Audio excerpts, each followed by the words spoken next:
To create a new agreement, you need to go to the New Digital IIA section. Confirm you have the authorization to share these data, and then move on to the next step.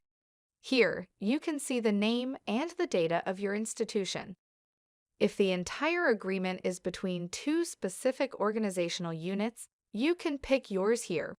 Then here you will find your own personal data. These are pulled automatically from the data of the account creating the agreement. These information can be filled in manually for now.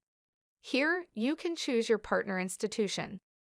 If you pick an institution using a tool other than the dashboard, you will see a message telling you that the partner is an EWP, provided that they actually are. If instead you pick a dashboard user, you will see a message saying so. Whether a partner uses the dashboard or another tool, it won't change the IIA workflow. If a partner is not connected to EWP, their name won't appear in the drop-down. You can see a list of your partner's OU. These fields may or may not be filled automatically, depending on the tool your partner uses and whether they have provided such information. In any case, this information is not required and you can leave it empty for your partner to fill in. What you might want to fill in is the contact email field, since this is the one that is going to be used to send all email notifications regarding this IIA. These other fields are also optional and can be left for your partner to fill in. The starting and ending dates are instead required fields. Moving to the next page, we can see the static information. Such information comes from the default IIA data section, where you can always edit it. Scrolling down, we can also find the partner's static information provided that they have published it, of course. Scrolling further down, you can see the rest of the default data. Then you can move to the first cooperation condition, as you can see here. Cooperation conditions are basically the individual flows of the agreement. One single agreement can have multiple cooperation conditions, each one with a specific direction and mobility type. For example, you can create the first cooperation condition with your institution as the receiving as you might normally do. Then you can pick OU or leave the field empty. However, you will be required to fill in the number of mobilities per year. The subject area is another optional field, and you can even add multiple ones by clicking Add. In case you want to remove it, you can click on Delete. Mobility type is mandatory. You can pick from one of the four. You will then have to indicate a suitable number of months and the qualification level if you want, so that the agreement can be restricted, for example, to bachelor's or master's students only.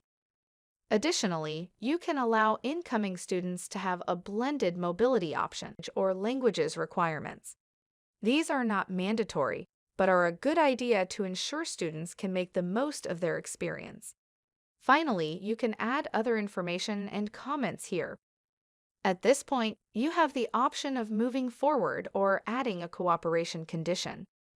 The latter will give you the possibility to add a new flow inside the same agreement, maybe switching the sending and receiving HEI using a different mobility type or different language requirements. If you change your mind, you can delete the current cooperation condition quite easily. You will then move back to the previous one you created. If you move forward, you will see an overview of the whole agreement. You can expand the sections regarding default data or cooperation conditions. If everything seems fine, you can sign and submit the IIA. Now, this button won't actually put the final signature on the agreement because of the EWP network design. This first signature simply puts forward a proposal. The agreement will be sent to the partner and they will have to either sign or edit it. If they do sign it, then your HEI will have to put the final signature on the agreement. This can be helpful to those HEI where one staff member is in charge of creating the original IIA or even of carrying on the negotiations. However, somebody else has to sign the finalized document to make it valid. Once the document is signed, its status will reflect it. You can now only view or delete the agreement. On the other side, your partner will see it as signed by you and will be able to either edit or sign it. If they choose to sign it, they will be able to review it. The signature will be the final one on their side. If they decide to edit it first, they will see the agreement as it was created by you along with the values they can change. For example, they will be able to input their own contact data to expedite further exchanges. In the next page, they can review the default data, then finally the cooperation conditions. Here, they can edit single values in existing conditions or add new cooperation conditions, including, for example, their requirements for the students that will be going on mobility to the partner institution, i.e. your outgoing students. Adding cooperation conditions to an existing agreement works exactly like adding them to a new one, as you can see here. In the last page, there is the usual overview. Now 2 cooperation conditions are here, the original one and the one your partner just created. At this point, they can update and sign. Once again, the signature isn't final. Their proposed changes will be sent back to you. Only when the responsible person in your HEI has finalized it, the partner will have to put the definitive signature.